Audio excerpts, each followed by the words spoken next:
ओम गौरी वल्लभाय विद्महे शिवप्रियायै धीमहि तन्नो पार्वती प्रचोदयात्। ओम नमः पार्वती पतये हर हर महादेव। आप सभी को हरतालिका तीज व्रत की ढेर सारी शुभकामनाएं। पंचांग के अनुसार भाद्रपद शुक्ल पक्ष की तृतीया तिथि के दिन हरतालिका तीज का व्रत किया जाता है। इस बार यह व्रत 26 अगस्त को रखा जाएगा। यह व्रत अखंड सौभाग्य की कामना के लिए सुहागिन महिलाएं करती हैं। इस साल तीज पर 4 विशिष्ट योग भी बन रहे हैं।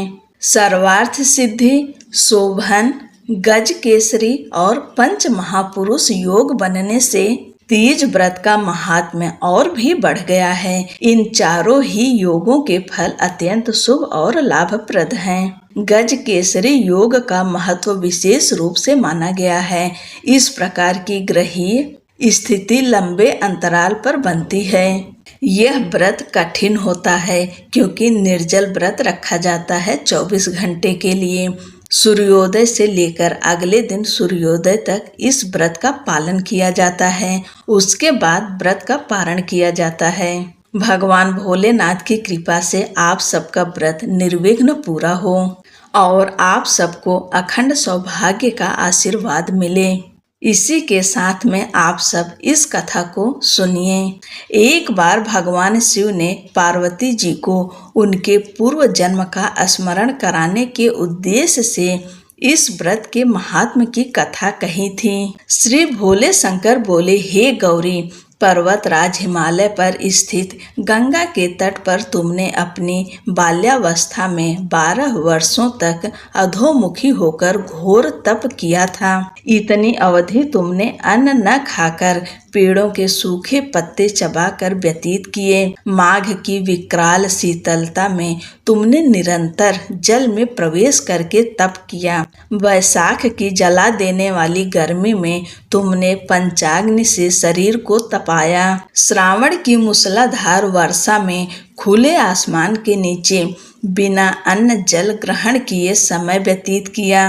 तुम्हारे पिता तुम्हारी कष्ट साध्य तपस्या को देखकर बड़े दुखी होते थे। तब एक दिन तुम्हारी तपस्या तथा पिता के क्लेश को देखकर नारद जी तुम्हारे घर पधारे। तुम्हारे पिता ने हृदय से अतिथि सत्कार करके उनके आने का कारण पूछा। नारद जी ने कहा, गिरिराज, मैं भगवान विष्णु के भेजने पर यहाँ उपस्थित हुआ हूँ। आपकी कन्या ने बड़ा कठोर तप किया है। इससे प्रसन्न होकर वे आपकी सुपुत्री से विवाह करना चाहते हैं। इस संदर्भ में आपकी राय जानना चाहता हूँ। नारद जी की बात सुनकर गिरिराज गदगद हो उठे। उनके तो जैसे सारे क्लेश ही दूर हो गए। प्रसन्नचित्त होकर वे बोले, श्रीमान, यदि स्वयं विष्णु मेरी कन्या का वरण करना चाहते हैं तो भला मुझे क्या आपत्ति हो सकती है। वे तो साक्षात ब्रह्म हैं। हे महर्षि, यह तो हर पिता की इच्छा होती है कि उनकी पुत्री सुख संपदा से युक्त पति के घर की लक्ष्मी बने। पिता की सार्थकता इसी में है कि पति के घर जाकर उसकी पुत्री पिता के घर से अधिक सुखी रहे। तुम्हारे पिता की स्वीकृति पाकर नारद जी विष्णु के पास गए और उनसे तुम्हारे ब्याह के निश्चित होने का समाचार सुनाया। मगर इस विवाह संबंध की बात जब तुम्हारे कान में पड़ी तो तुम्हारे दुख का ठिकाना न रहा। तुम्हारी एक सखी ने तुम्हारी इस मानसिक दशा को समझ लिया और उसने तुमसे उस विक्षिप्तता का कारण जानना चाहा। तब तुमने बताया, मैंने सच्चे हृदय से भगवान शिव शंकर का वरण किया है, किंतु मेरे पिता ने मेरा विवाह विष्णु से निश्चय कर दिया। मैं विचित्र धर्म संकट में हूँ, अब क्या करूँ। प्राण छोड़ देने के अतिरिक्त अब कोई भी उपाय शेष नहीं बचा है। तुम्हारी सखी बड़ी ही समझदार और सूझबूझ वाली थी। उसने कहा, सखी, प्राण त्यागने का इसमें कारण ही क्या है। संकट के मौके पर धैर्य से काम लेना चाहिए। नारी के जीवन की सार्थकता इसी में है कि पति रूप में हृदय से जिसे एक बार स्वीकार कर लिया, जीवन पर्यंत उसी से निर्वाह करें। सच्ची आस्था और एक निष्ठा के समक्ष तो ईश्वर को भी समर्पण करना पड़ता है। मैं तुम्हें घनघोर जंगल में ले चलती हूँ, जो साधना स्थली भी हो, और जहाँ तुम्हारे पिता तुम्हें खोज भी ना पाएं, वहाँ तुम साधना में लीन हो जाना। मुझे विश्वास है कि ईश्वर अवश्य ही तुम्हारी सहायता करेंगे। तुमने ऐसा ही किया। तुम्हारे पिता तुम्हें घर पर न पाकर बड़े दुखी तथा चिंतित हुए। वे सोचने लगे कि तुम जाने कहाँ चली गई। मैं विष्णु से उसका विवाह करने का प्रण कर चुका हूँ। यदि भगवान विष्णु बारात लेकर आ गए तो कन्या घर पर न हुई तो बड़ा अपमान होगा।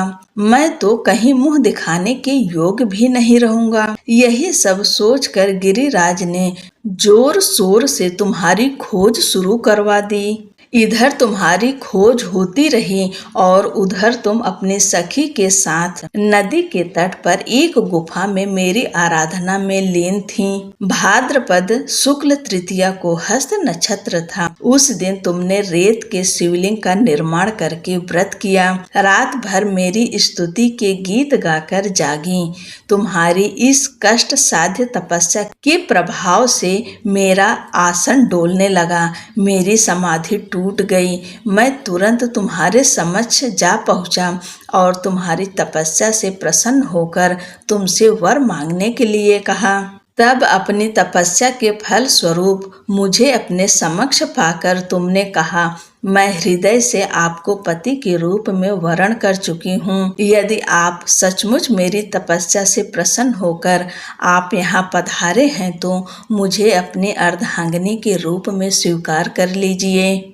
तब मैं तथास्तु कहकर कैलाश पर्वत पर लौट आया। प्रातः होते ही तुमने पूजा की समस्त सामग्री को नदी में प्रवाहित करके अपनी सहेली सहित व्रत का पारण किया। उसी समय अपने मित्र बंधु व दरबारियों सहित गिरिराज तुम्हें खोजते खोजते वहां आ पहुँचे और तुम्हारी इस कष्ट साध्य तपस्या का कारण तथा उद्देश्य पूछा। उस समय तुम्हारी दशा को देखकर गिरिराज अत्यंत दुखी हुए और पीड़ा के कारण उनकी आंखों में आंसू उमड़ आए। तुमने उनके आंसू पोंछते हुए विनम्र स्वर में कहा, मैंने अपने जीवन का अधिकांश समय कठोर तपस्या में बिताया है। मेरी इस तपस्या का उद्देश्य केवल यही था कि मैं महादेव को पति के रूप में पाना चाहती थी। आज मैं अपनी तपस्या की कसौटी पर खरी उतर चुकी हूँ। आप क्योंकि विष्णु जी से मेरा विवाह करने का निर्णय ले चुके थे, इसलिए मैं अपने आराध्य की खोज में घर छोड़कर चली आई। अब मैं आपके साथ इसी शर्त पर घर जाऊंगी कि आप मेरा विवाह विष्णु से न करके महादेव जी से करेंगे। गिरिराज मान गए और तुम्हें घर ले गए। कुछ समय के पश्चात शास्त्रोक्त विधि विधान पूर्वक उन्होंने हम दोनों का विवाह सूत्र में बांध दिया। हे पार्वती, भाद्रपद की शुक्ल तृतीया को तुमने मेरी आराधना करके जो व्रत किया था, उसी के फल स्वरूप मेरा तुमसे विवाह हो सका। इसका महत्व यह है कि मैं इस व्रत को करने वाली कुंवारियों को मनोवांछित फल देता हूँ। इसलिए सौभाग्य की इच्छा करने वाली प्रत्येक युवती को यह व्रत पूरी एक निष्ठा तथा आस्था से करना चाहिए। बोलो शंकर भगवान की जय, माता पार्वती की जय। आप सभी को हरतालिका तीज व्रत की ढेर सारी शुभकामनाएं। जय श्री कृष्णा। राधे राधे।